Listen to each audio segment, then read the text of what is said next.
Hello friend, कैसे हैं आप सब। हेलो फ्रेंड्स, मैं आज डिस्कस करने वाला हूँ नेजल कैविटी। ठीक है, nasal cavity. First, nasal cavity जो होता है वो दो पार्ट में डिवाइड होता है, लेफ्ट एंड राइट। ठीक है, right nasal cavity and left nasal cavity. और दोनों जो नेजल कैविटी होता है वो डिवाइड होता है नेजल सेप्टम से। ठीक है, फर्स्ट ऑफ ऑल हम लोग नेजल कैविटी डिस्कस कर रहे हैं। दो पोर्शन में डिवाइड होता है, vestibule and nasal cavity proper.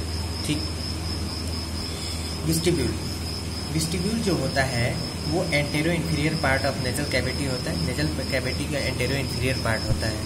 ठीक है, और वेस्टिब्यूल जो होता है वो लाइंड होता है किससे, स्किन से। और स्किन है तो उसमें सेबेसियस ग्लैंड होगा ही, हेयर फॉलिकल्स होता है। उसके बाद जो स्टेप्ड इंटरक्लीनिंग हेयर होते हैं उसको हम लोग बोलते हैं विब्रिएसी। ठीक है, उसको क्या बोलते हैं, विब्रिएसी। ये विब्रिएसी होता है ये। ठीक है, उसके बाद हम लोग आते हैं nasal cavity proper. Nasal cavity proper जो होता है उसमें बहुत सारी बाउंड्रीज होती हैं, जिसमें बाउंड्री में रूफ होता है, फ्लोर होता है, मीडियल वॉल होता है, लेटरल वॉल होता है। ठीक है, उसमें सबसे ज़्यादा इंपॉर्टेंट होता है medial wall. Examination point of view से सबसे ज़्यादा इंपॉर्टेंट ये होता है मीडियल वॉल। तो first of all medial wall discuss करने से पहले हम आपको एक चीज़ बताते हैं। एक चीज़ हम डिस्कस करते हैं, थोड़ा सा मैथमेटिक्स है। आप पहले पढ़े होंगे क्वाड्रेंट्स। ठीक है, first quadrant, second quadrant, third quadrant, fourth quadrant. ठीक है, इसमें क्वाड्रेंट नहीं पढ़ना है, मैथमेटिक्स नहीं लगाना है इसमें। पहले क्या करना है, जैसे ये ऊपर है, ये नीचे है, ये भी ऊपर है, ये नीचे है, ये आगे है, ये पीछे है। ठीक है, तो ऊपर है तो इसको हम लोग क्या बोलेंगे, सुपीरियर बोल सकते हैं। नीचे है तो इसमें क्या बोलेंगे, इन्फीरियर बोल सकते हैं। ये भी ऊपर है तो क्या बोलेंगे, सुपीरियर बोल सकते हैं। ये भी नीचे है तो इसको क्या बोलेंगे, इन्फीरियर बोलते हैं। तो इसमें जैसे ये ये आगे है तो इसको क्या बोलते हैं, एंटीरियर बोलेंगे। ये पीछे है तो इसको क्या बोलेंगे, पोस्टीरियर बोलेंगे ना। उसके बाद हम लोग क्या करेंगे, तो इसको नाम दे देते हैं हम लोग क्या, एंटेरो सुपीरियर। इसको क्या बोलते हैं, पोस्टेरो सुपीरियर। इसको वो क्या बोलते हैं, एंटेरो इन्फीरियर। नीचे है एंटेरो इन्फीरियर, आगे है एंटेरो, ये पीछे है तो पोस्टेरो इन्फीरियर। ऐसे पढ़ेंगे तो ये चीज़ इसमें काम आएगा। हम लोग मीडियल सेप्टम जब पढ़ेंगे, मीडियल वॉल पढ़ेंगे, नेजल सेप्टम, तो उसमें काम आएगा। फर्स्ट ऑफ ऑल हम लोग नेजल सेप्टम पढ़ते हैं। नेजल सेप्टम जो होता है वो फॉर्म करता है, नेजल मीडियल वॉल जो होता है वो नेजल सेप्टम फॉर्म करता है। ठीक है, और ये दो पार्ट से होता है, एक बोनी पार्ट होता है, एक कार्टिलेजिनस पार्ट होता है। बोनी पार्ट क्या होता है, बोनी पार्ट भी दो मोड्स होते हैं। एक होता है perpendicular plate of ethmoid bone होता है, जो कि होता है पोस्टेरो सुपीरियर। ठीक है, पोस्टेरो सुपीरियर पार्ट पे होता है। उसके बाद एक होता है बूमर, जो कि होता है पोस्टेरो इन्फीरियर। उसके बाद एक होता है, अब आते हैं हम लोग कार्टिलेजिनस पार्ट पे। कार्टिलेजिनस पार्ट में होता है सेप्टल कार्टिलेज होता है। सेप्टल कार्टिलेज जो होता है वो एंटीरियर पार्ट होता है, सबसे ज़्यादा मतलब मोस्टली एंटीरियर पार्ट होता है, मेजर एंटीरियर पार्ट होता है ये। उसके बाद आता है septal process of major alar cartilage. Septal process जो होता है वो मेजर एलर कार्टिलेज होता है। ठीक है, एलर क्या होता है, एलर जो एला बोलते हैं लोग किसको, जो ये तो नोज है, ये नोज की जो साइड है इसको हम लोग एला बोलते हैं। एला ये दो होती है। ठीक है, उसके बाद हम लोग आते हैं किस पे, आर्टेरियल सप्लाई में। आर्टेरियल सप्लाई में आते हैं तो हम लोग फर्स्ट ऑफ ऑल पढ़ते हैं क्या, arterial supply of nasal septum. ठीक है, आर्टेरियल सप्लाई में जो होता है वो सबसे पढ़ते हैं सेप्टल ब्रांच। पहला आता है anterior, septal branch of anterior ethmoidal artery, जो किसकी ब्रांच होती है, ऑप्थेल्मिक आर्टरी की ब्रांच होती है। फिर आती है आपके पोस्टीरियर इथेमॉइडल आर्टरी, ये भी सेप्टल ब्रांच, पोस्टीरियर इथेमॉइडल आर्टरी बोलेंगे इसको। ये भी होती है किसकी ब्रांच, ये भी होती है उसी की ब्रांच, ऑप्थेल्मिक आर्टरी की ब्रांच होती है। उसके बाद होते हैं स्फेनोइडल पैलेटाइन आर्टरी। स्फेनोइडल पैलेटाइन आर्टरी जो होती है ये होती है मैक्सिलरी आर्टरी की ब्रांच। उसके बाद एक ग्रेट पैलेटाइन आर्टरी, ये होती है आपकी किसकी, मैक्सिलरी आर्टरी की ब्रांच होती है। फिर उसके सुपीरियर लेबाइल आर्टरी होती है, जो कि फेशियल आर्टरी की ब्रांच होती है।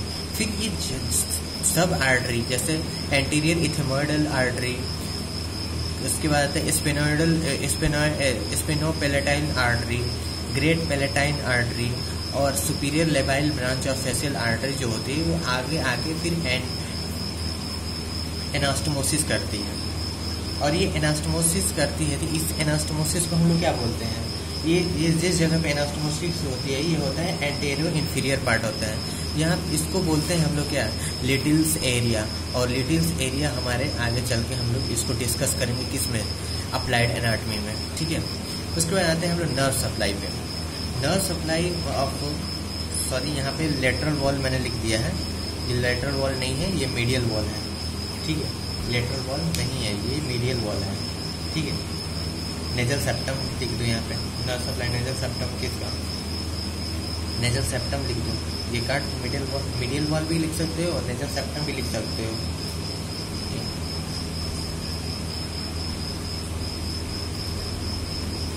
नेजल सेप्टम, ठीक है। फर्स्ट आता है ऑल्फैक्टरी नर्व। ऑल्फैक्टरी नर्व जो होता है सप्लाई सुपीरियर पार्ट को सप्लाई करता है, और ये होता है तुमको सेरेब्रिफॉर्म प्लेट के नीचे होता है, जस्ट नीचे होता है, सेरेब्रिफॉर्म प्लेट के नीचे होता है, ठीक है। उसके बाद आता है इंटरनल नेजल ब्रांच।